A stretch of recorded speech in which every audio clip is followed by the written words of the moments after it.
What up, Nation? Welcome to another edition of the WiseTake NFL DFS Wise Stream Showdown Edition. It's Thursday Night Football. We've got the Chargers visiting the Raiders. Both teams coming in real banged up. Both teams struggling defensively. Both teams playing well offensively. I think it's one of the better Thursday night games we could have had from a fantasy perspective. Maybe not from games that matter perspective, looking at the Chargers, but at least from what we do. Looks like it should be a fun one. I see Steven in the chat, Brennan in the chat. What's going on, guys? Appreciate you. Hopefully, if you live in the Northeast, you're able to deal with that snow that I had to do a couple hours ago, which is why we're doing the NFL show a little bit late. Don't forget to hit the like button and subscribe to the channel. We do all kinds of free content here on the YouTube channel for DFS, cover a multitude of sports to make sure you don't miss out whenever we go live. Notifications bell on.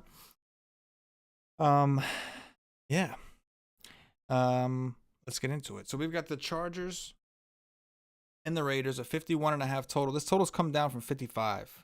And I think a big reason for that is all the injuries we've had, mainly to the offense of the Chargers. So some of the information we're working with, and the line did move from 3 to 3.5 in favor of the Raiders, who are home. I'll get into who I like bet-wise after the end. But in the meantime, let's talk about some of these injuries. So first off, let's start with the Raiders real quick. They're missing a lot of guys on their. They're missing Cleveland Farrell with a shoulder. One of their cornerbacks, Damon Arnett, concussion. Linebacker Nicholas Morrow, concussion, and Jonathan Abram, concussion. Abram being one of their better players this year on a defense that does not perform well. So they have some blows pretty much everywhere, right? Missing their edge rusher, missing their missing a linebacker, missing a cornerback, and missing a safety. To counter that, it sounds like the Chargers are expecting to be without Mike Williams. It sounds like Keenan Allen, if he does play at all, is expected to be somewhat limited.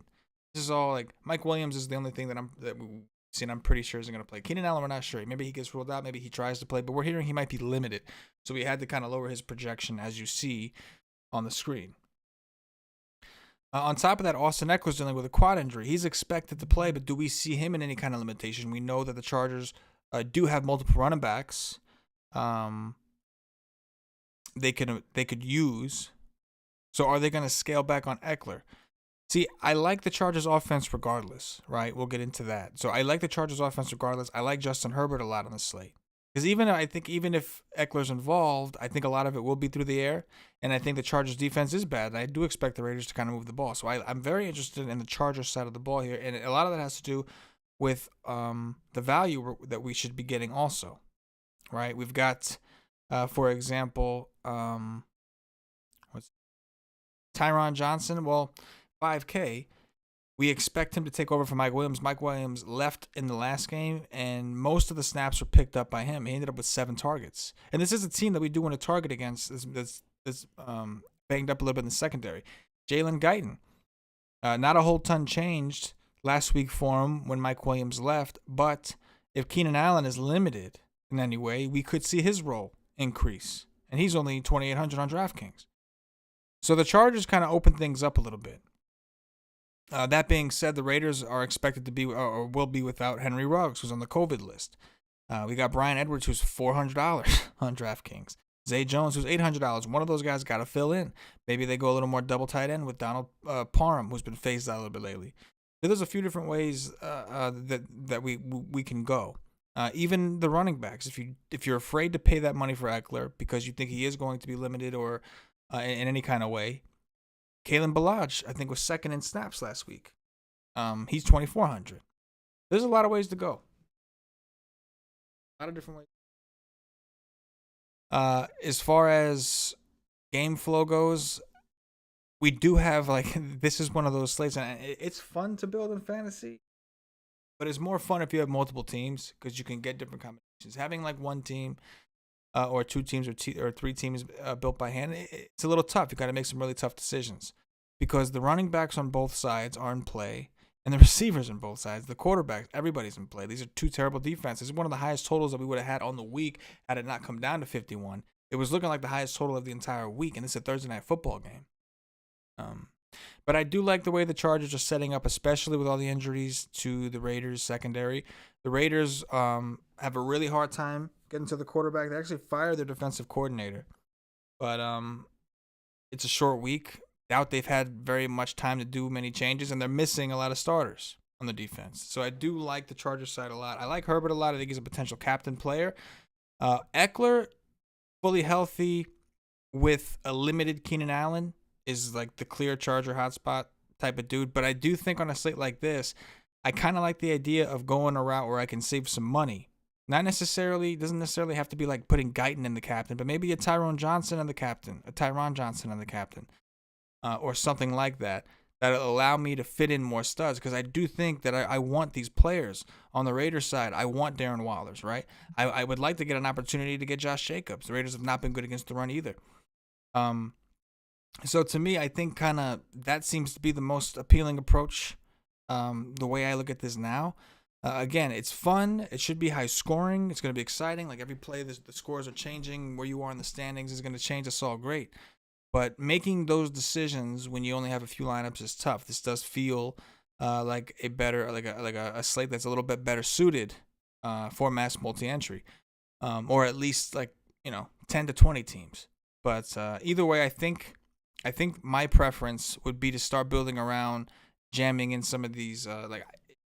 You could easily go like 3-3 or whatever like that, but I do lean towards the Chargers side. I do like Herbert over Carr. The price is significant, but I think that on the ground, I think the Raiders are more likely to try to run the ball on the ground, whereas while I think, the Chargers will try to run, they don't necessarily want to take the ball out of Herbert's hands. So this is one of the few situations. I normally don't like playing running backs from the same game. Obviously, in Showdown, that goes out the window. We have one game, so a lot of the rules just have to change.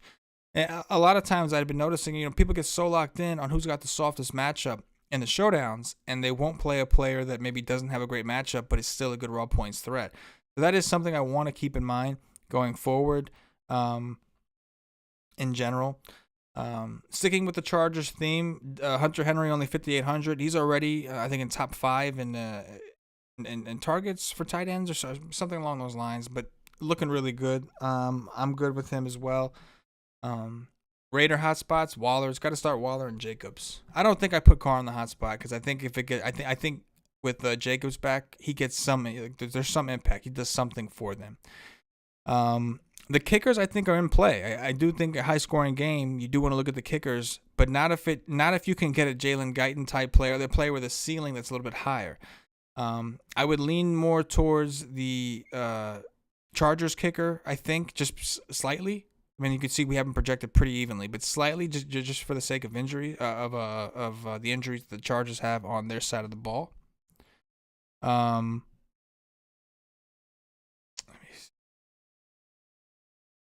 fix those teams. I got the teams all jacked up. It looks like. Yeah, I got the team jacked up. Got to look at that.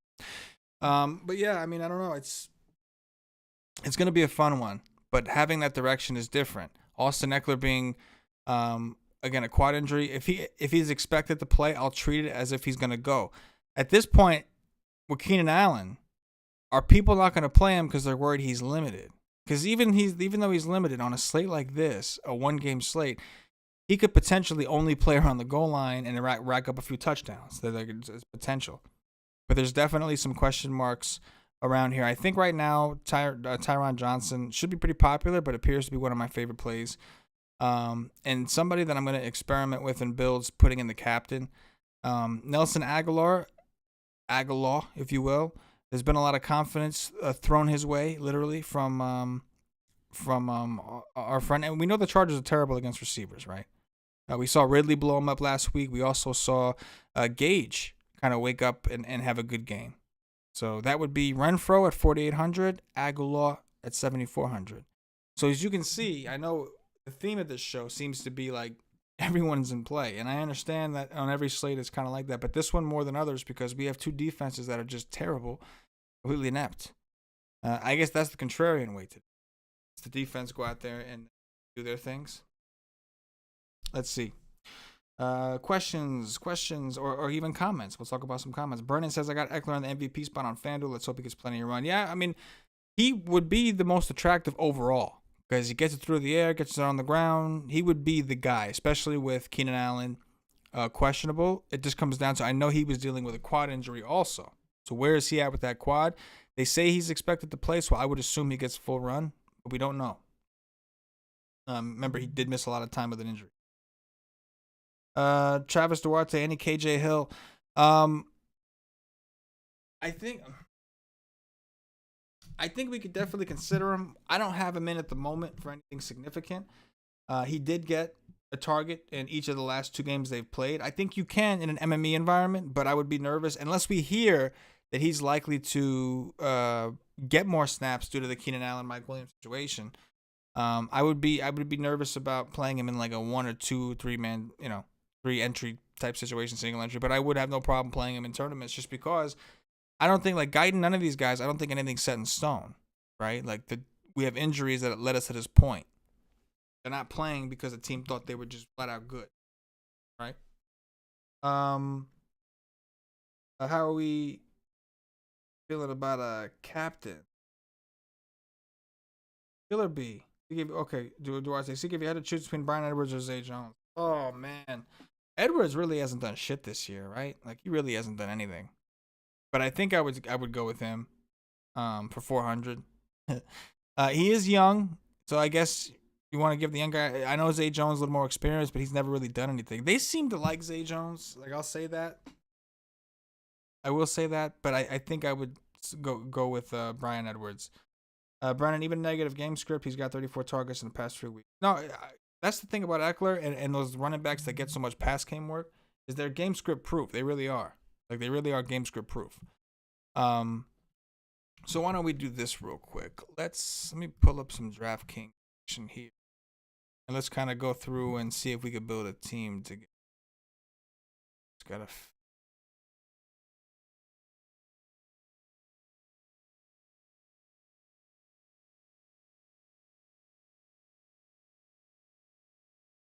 all right, let's take a look at some builds here. So I know a lot of you are like Eckler in the captain.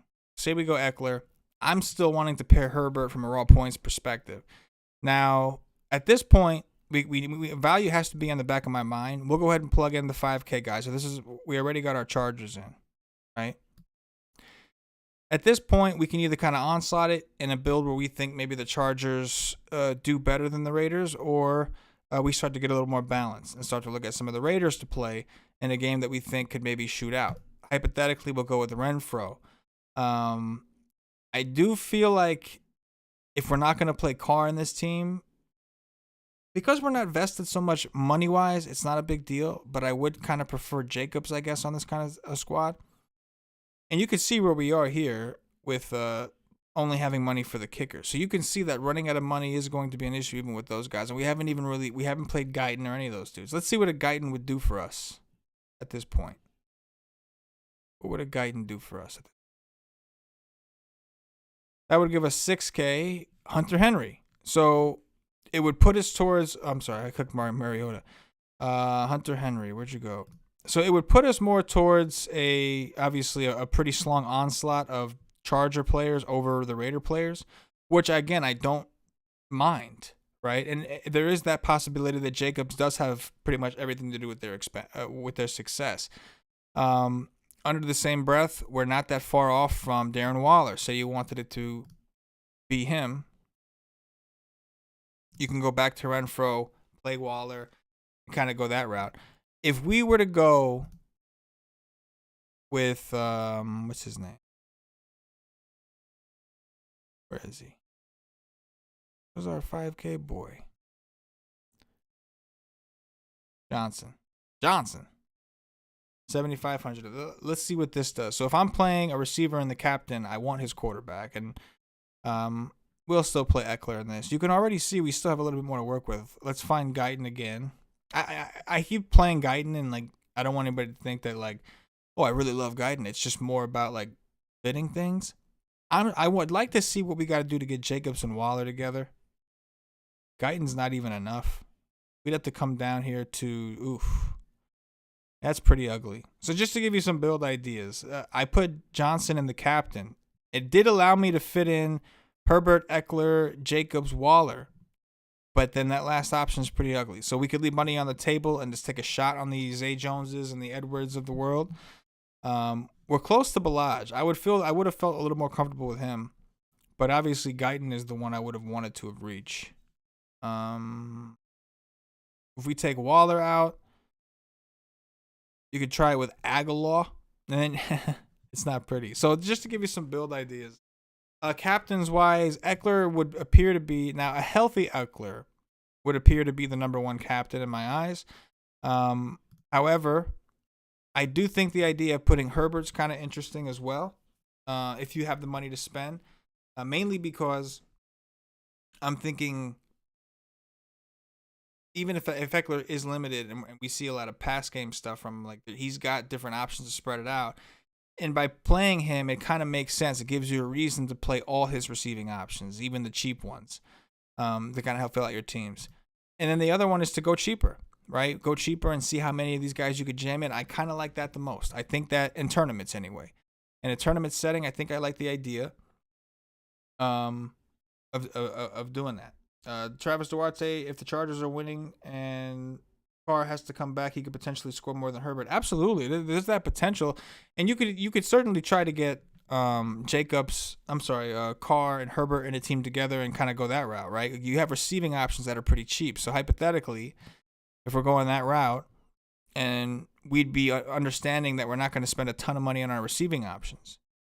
Let's say you do go with Edwards, and like maybe we get some news as to who's going to pick up that run. I don't have a ton of confidence in who I think that's going to be just yet. They're both barely playing at the moment, or at least barely getting any attention. But we can go that route. We'll look for Guyton again. So at this point, we have enough money to put someone decent up here. We could still go to Eckler and Waller. That's not a bad idea. That's not a bad looking team right there. I'm just saying. So Eckler and the captain, which I think people like. We still have Herbert. We don't have Jacobs, but we do have Derek Carr, Edwards, and Waller. So we've got a triple stack situation going on. In an ideal world, if money wasn't a thing, we'd probably prefer to have Carr, Aguilar, and Waller, or something like that. But this is just hypotheticals here. Now, notice, though, that what you would be sacrificing to move this Edwards to Zay Jones. Like, this is as tight as you can get at this point. But I do think I like this team. I may actually keep that team. That's going to do it for us, Nation. I know we're a little quick. Got to get this snow shoveled up. Got shit we got to do. We got NBA today. We got a lot going on. Looking forward to the NFL slate tonight. Don't forget to come back for Friday night or NFL Wise stream. Myself, Patio Joe, Paulie D going position by position, talking about the main slate for Week 15. Hit the like button. Make sure you subscribe to the channel. Don't miss out. Last question from Brennan. You liking Aguilar over Henry? I think I like Henry a little bit more with all the injuries that we have. But I am like with Jacobs and Waller, that idea is kind of really growing on me as well. I appreciate you guys. Hit the like button. Helps me out. For myself, the entire WiseTake Nation, as always, good luck. Yeah.